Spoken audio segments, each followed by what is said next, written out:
Il n'y a aucun lien entre l'hyperattachement et l'amour Non, du chien qui a pour aucun. toi. Aucun. Il n'y en a aucun. Le chien qui t'aime, il n'est pas hyper attaché.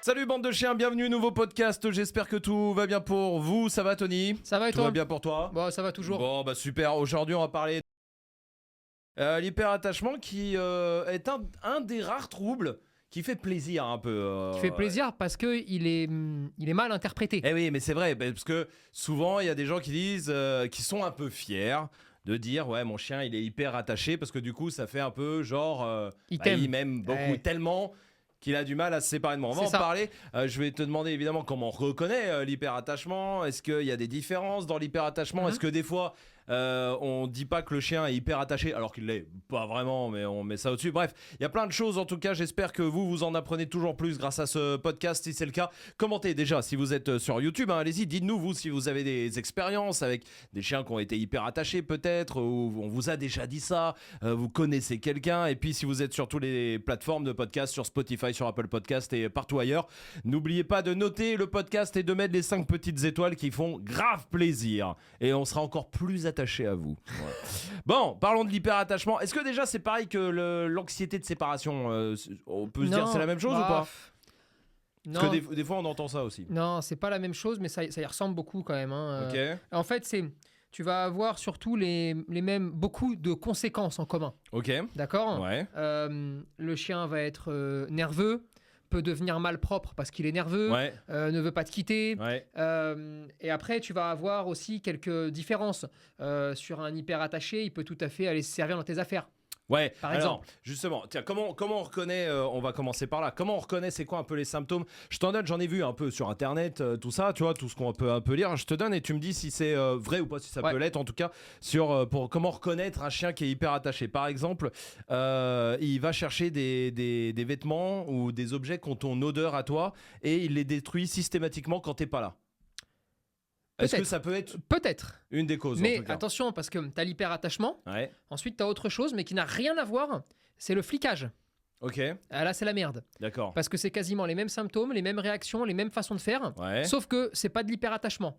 ok. C'est le chien qui, là, par contre, veut te contrôler. Veut Genre contrôler tout ce qui se passe. Le chien qui te suit partout où tu vas. Je sais pas, tu vas dans la cuisine, il va dans la cuisine. C'est peut-être un hyper-attaché, mais c'est aussi peut-être un fliqueur. Est-ce que ça peut être juste rien? Juste il Et- aime bien être avec toi et il Oui. n'y a pas de trouble non plus. Non, absolument. C'est pas grave, c'est-à-dire que si, je sais pas, t'es dans le salon, ton chien. Moi je vois Regarde. ça avec Ria. Moi j'ai Ria. va. Je me lève, je vais dans la cuisine. Hmm. Pas systématiquement, mais 2-3 fois sur 4, elle me regarde et hop, elle vient dans la cuisine avec moi, tu vois. Ouais, parce qu'elle pense aussi qu'elle peut avoir quelque chose. Donc, c'est Oui, pas un ça, truc de c'est- comportement. oui, elle a des Tu sais, raisons. moi, chez moi, je l'ai vu hier soir encore. Hein. Ouais. Ils ont une stratégie, je trouve ça magnifique, donc je laisse faire.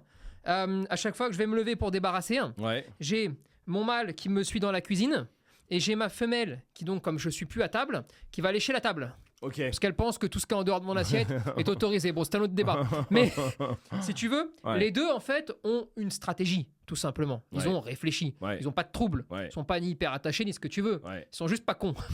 Et c'est vrai qu'il y a beaucoup de chiens aussi qui sont juste pas cons, mais c'est toujours plus facile de poser un mot que de se dire simplement ils sont pas cons. Hmm.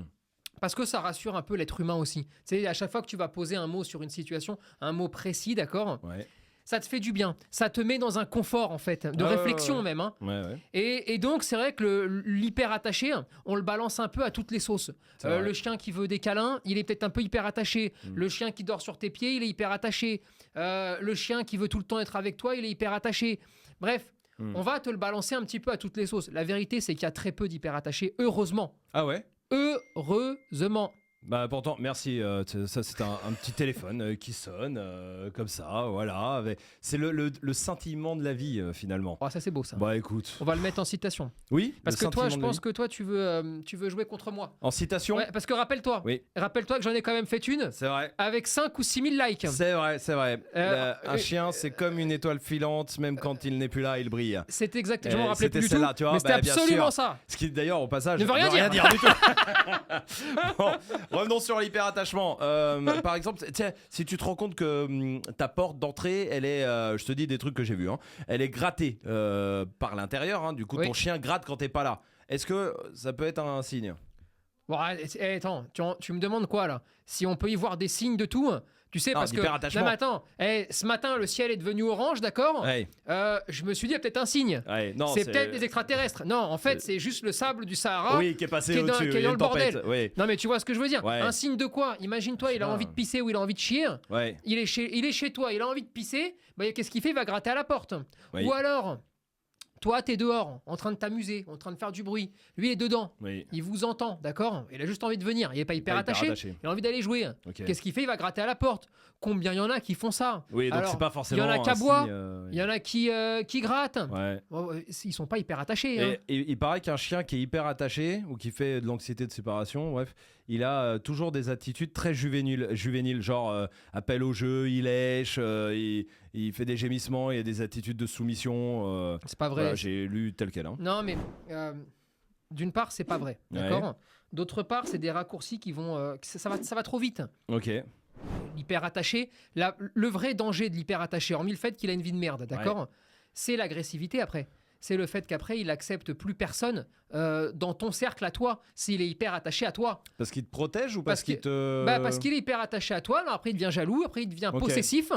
Et quand tu deviens possessif, après tu deviens con. Et quand tu deviens con, pour le chien, ça se traduit par de l'agressivité. C'est ça le vrai danger, tu vois. Pour les humains aussi, souvent. Absolument. Ouais, ok. Donc ça veut dire qu'un chien agressif peut l'être par hyperattachement. Bien sûr. Ça, c'est vrai. Absolument. Okay. Et alors comment ça arrive? Voilà. Alors comment ça arrive l'hyperattachement? Comment, par exemple, là on sort du Covid. Enfin, je dis on sort. On a l'air d'en sortir. Il y a eu le confinement.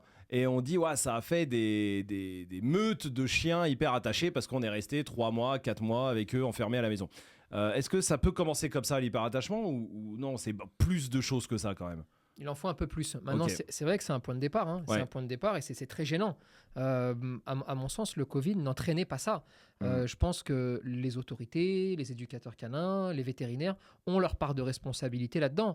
Parce qu'on a oublié d'expliquer aux gens que Covid ou pas Covid, il n'a jamais été interdit d'aller chercher son pain sans son chien ou avec son chien et inversement. Tu vois le truc? Donc, partant de là, c'est sûr que si tu as passé 3 mois dans un enfermement total avec toi et ton chien, surtout s'il est chiot, tu as plus de chances d'en faire un hyper attaché que le contraire. Mais oui, c'est un point de départ. Ça peut en être un, en tout cas. Ça peut en être un. Est-ce qu'il y a des hyper attachés ou il y a un point un peu génétique ou en tout cas ou peut-être dans la naissance et les 2 mois en gros où ils sont avec leur mère qui peut jouer sur après il va être hyper attaché à un peu tout? Non. Bon, tu peux toujours avoir un terrain génétique plus ou moins favorable, d'accord? Mais non, il quitte à 2 mois sa fratrie, d'accord? Si tout s'est passé normalement, même pas bien, juste normalement, il n'a pas de raison d'être comme ça, d'accord? Après, tu peux avoir des profils de chiens, par exemple les protecteurs de personnes, d'accord? Les gardiens, qui eux peuvent être plutôt facilement susceptibles de devenir des hyper attachés parce que déjà de nature ils doivent être proches de toi pour te protéger. Quoi comme race par exemple? Je sais pas, tu peux prendre le Rottweiler par exemple si tu veux, tu vois. Mais ça pourrait être aussi un Malinois. Tu vois, on peut prendre un Molosse, on peut prendre un berger, c'est pas le problème. Mais tous ces chiens qui ont été au fil des années amenés à faire de la protection de personnes, d'accord, ont un terrain favorable à l'hyper-attachement. Et là, quand tu les récupères, il faut faire attention de tout faire pour que surtout, ils ne le soient pas. Ce qui ne veut pas dire qu'il ne te protégera pas. D'où le fait de ne pas prendre un chien et encore moins ce genre de chien pour garder, absolument, par exemple, pour te protéger. Il faut jamais prendre un chien pour quelque chose. Parce que là, tu vas renforcer forcément un truc qu'il a déjà et donc en faire un trouble, c'est ça? Et oui, et si t'es pas un professionnel ou si t'as pas l'œil pour dire « Ah, attends, là, je suis en train de faire une connerie », quoi qu'il arrive, tu fais la connerie. Et après, c'est la merde. Maintenant, tu prends jamais un chien pour quelque chose quand tu es un particulier. Tu peux le prendre quand tu travailles, d'accord, quand tu as un métier en lien avec le chien, là ça peut se discuter, mais quand tu es un particulier, tu dois toujours, la première raison c'est prendre un chien parce que je veux partager ma vie avec un chien. Point. Pour le reste, on en discutera plus tard, on verra. Mais ça, c'est la base de tout, d'accord? Ok.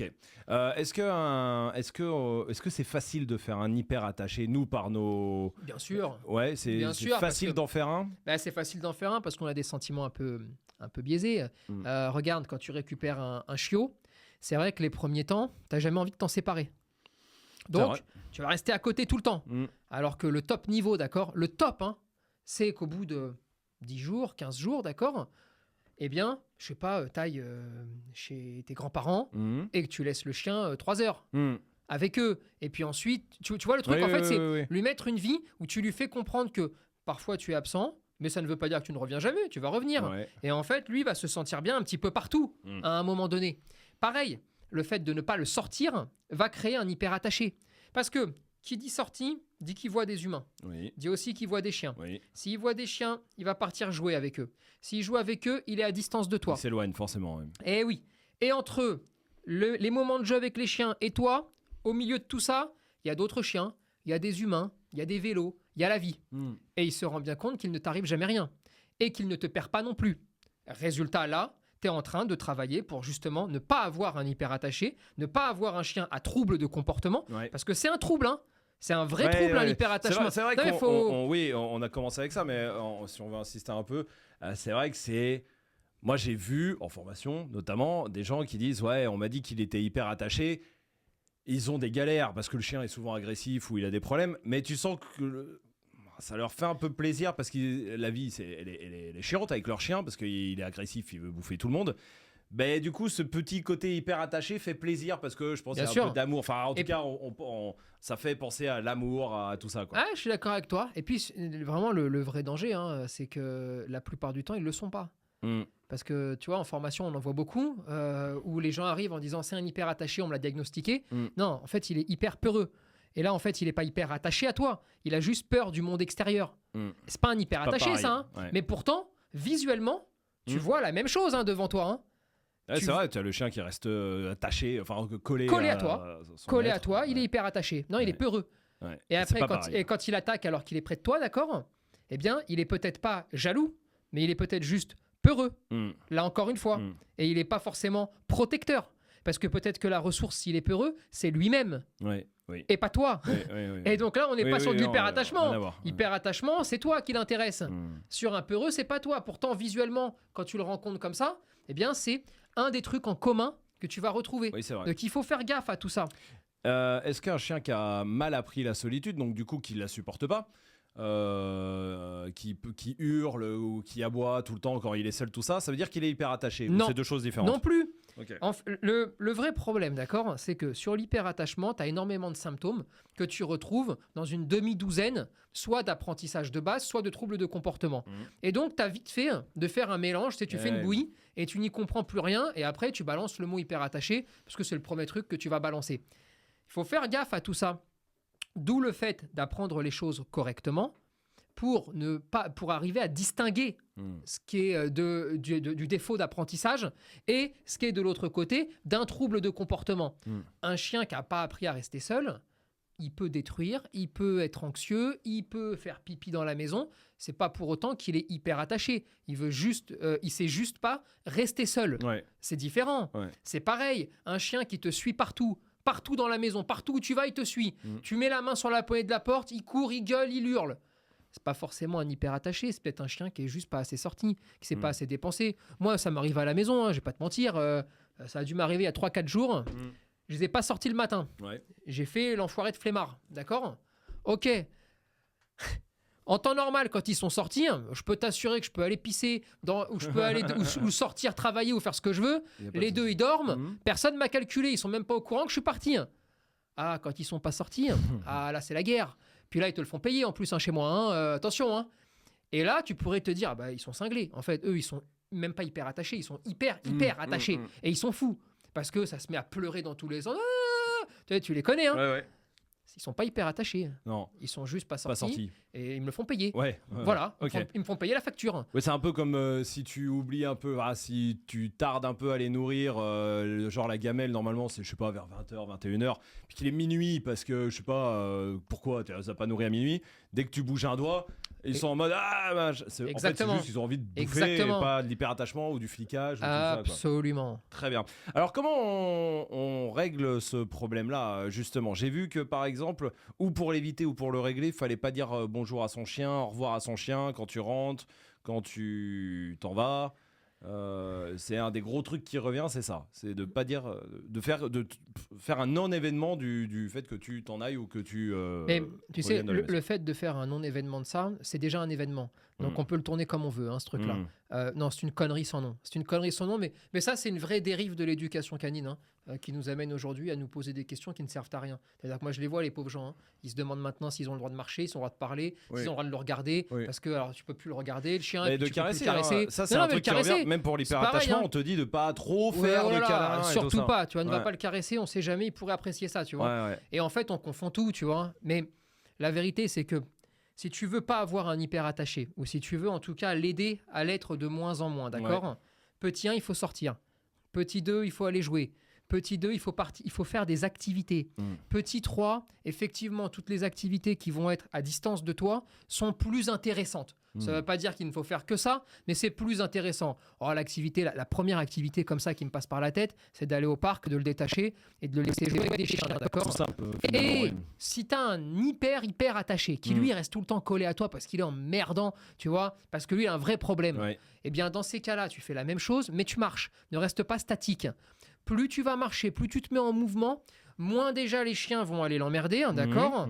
Et surtout, plus petit à petit, il va se laisser bercer, se laisser porter par tout ça.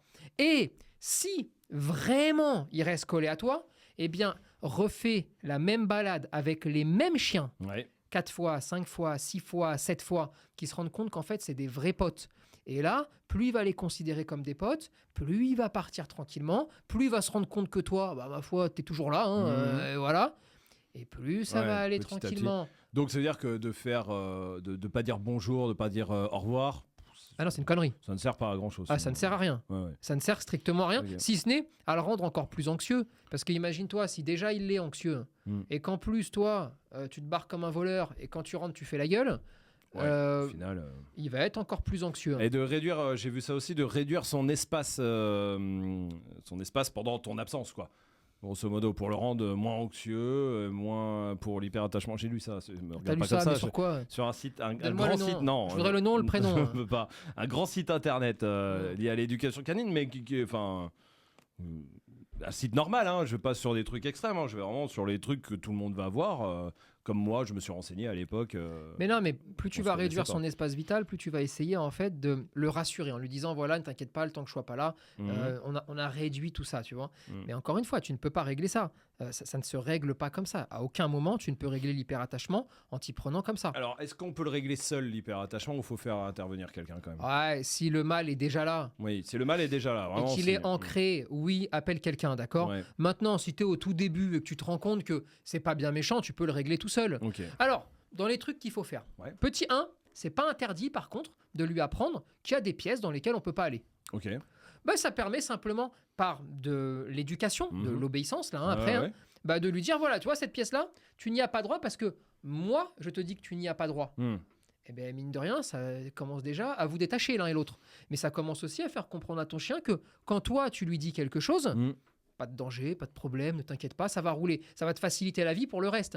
Alors, ça peut être la salle de bain, les toilettes, on s'en fout, le cagibi, une chambre.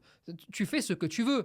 Et ce qui est très important, c'est qu'au bout d'un moment, quand il maîtrise un petit peu ça, tu peux aussi donner le feu vert pour y aller. Tu lèves en fait l'interdit, d'accord ? Ça, c'est très fort. Ensuite, il faut dire, les gens doivent le comprendre, vous voulez pas de problème avec votre chien, vivez. Sortez, amusez-vous, ne restez pas chez vous, ne restez pas cachés.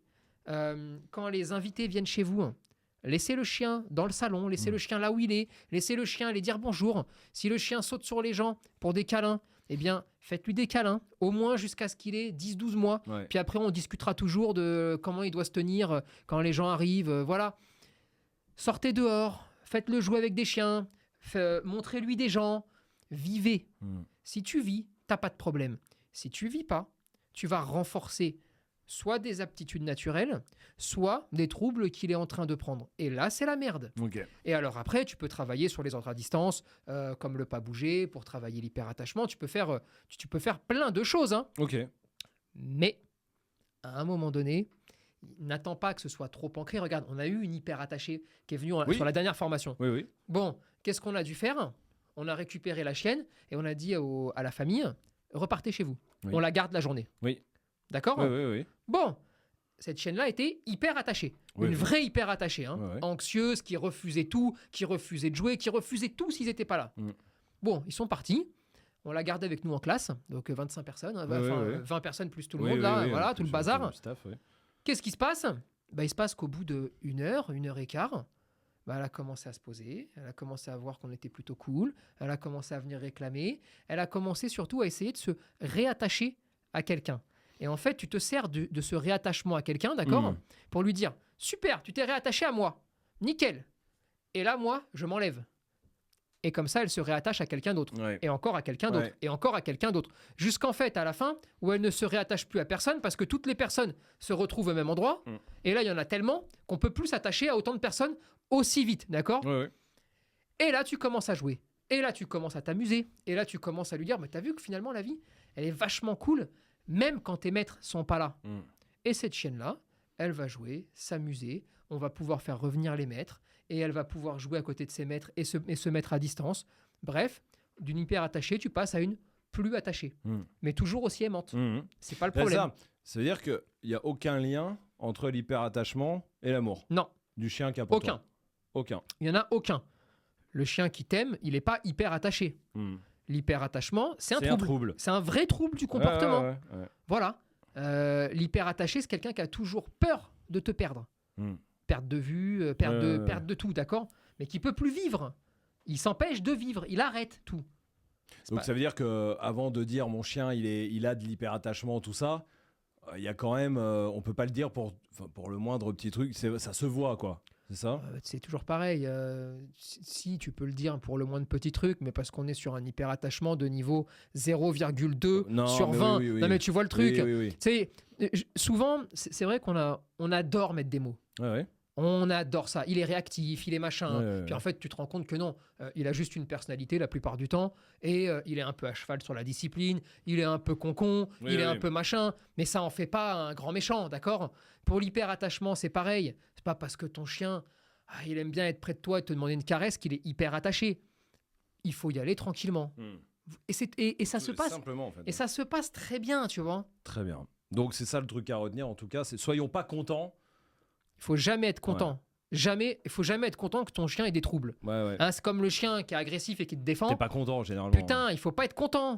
Il faut pas être heureux que ton chien veuille bouffer les autres. Pour te défendre. Exactement. Sauf que t'en as plein qui disent c'est pas bien, mais c'est bien, bravo quand même. Parce que tu m'aimes beaucoup. Tu m'aimes en fait. C'est ça. Mais c'est pas vrai. Ça, c'est pas vrai. 80-90% de tous les chiens dans le monde, ils sont pas agressifs pour dessous. Ça veut pas dire qu'ils interviennent pas. Ça veut dire qu'ils sont très tranquilles au quotidien. Et c'est pas pour autant qu'ils aiment pas leurs propriétaires. Ils les aiment tout autant. Donc ça, il faut faire un peu attention à ça. Jamais content d'un trouble. Non, jamais content d'un trouble. Et après, l'hyperattachement, par contre, a aussi, heureusement, malheureusement, j'en sais rien, vois ça comme tu veux, mais un énorme avantage, c'est que la plupart des chiens hyperattachés ont un très bon rappel. Oui, forcément. Et oui, t'as jamais de problème de fugue avec un hyperattaché. Quand t'es là, parce que si t'es pas là, il se barre pour te retrouver. Mais c'est vrai que dehors, vu qu'il s'éloigne très peu déjà, t'as pas ce problème-là. Et puis, si jamais il s'éloigne, il suffit de faire un petit bruit et ça revient direct. Et c'est vrai que on se retrouve aussi sur un trouble de comportement, mais qui a aussi des avantages quotidiens. Et donc, les gens, parfois, vont se dire « Ah, cet avantage-là, il est tellement incroyable » que finalement, est-ce qu'on resterait pas un peu comme ça, même sans le vouloir ? Et si tu demandes à n'importe qui, il te dira non, s'il est hyper attaché, il faut soigner le problème. Mais au final, dans un quotidien, on ne le soigne pas tant que ça. Et après, là, on n'est pas rentré dans le détail des hyperattachements, parce que tu as différents types d'hyperattachements, primaires, secondaires, tu as des hyperattachements sur une seule personne, tu as des hyperattachements sur des groupes de personnes, bref, mais l'objectif n'était pas de rentrer vraiment dans ce détail-là, mais plus de comprendre ce que c'était. Exactement. Et de plus faire l'erreur, et surtout, je crois, du coup, si on comprend bien, l'erreur qui est faite le plus, c'est qu'on diagnostique de l'hyperattachement. Qui n'en est pas. Pour tout. C'est un peu comme le HSHA. Oui, absolument. Ça, c'est à toutes les sauces. À toutes les sauces. Alors, déjà, tous les professionnels qui sont dépassés par un chien vont te le mettre. Oui, HSHA. Voilà. Là, ça, c'est direct. L'hyperactivité. Comme ça, au moins, tu es tranquille, tu te reposes bien. Tu vois. Hyperactivité, hypersensibilité, pour ceux qui ne savent pas. Mais Voilà, t'es tranquille, tu sais. T'arrives, tu t'en sors pas avec le chien parce qu'il est toujours haut en énergie. Bon, bah, tu le diagnostiques. Allez, et m'emmerde plus. Non, ça se trouve, il sort juste pas beaucoup, le chien. Oui, ou pas beaucoup pour lui. Ou peut-être que la dépense intellectuelle est pas suffisante. Ou peut-être que sa vie, en règle générale, ne lui convient pas.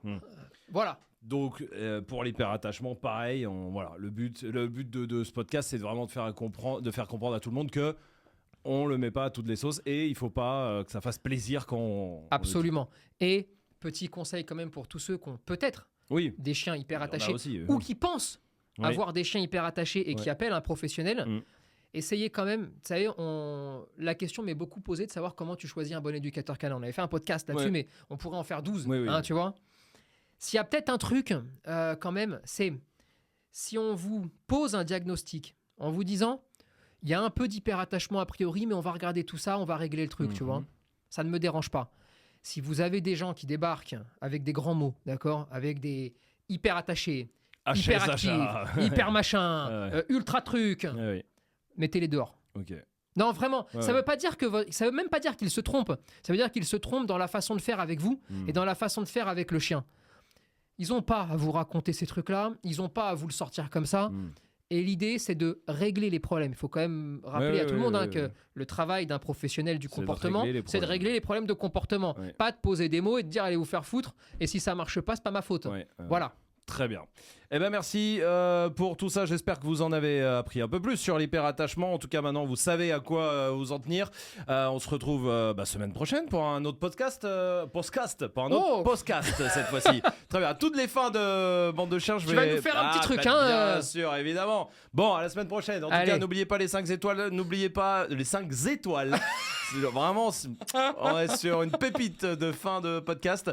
Et puis les commentours, évidemment. Allez, salut Bande de Chiens.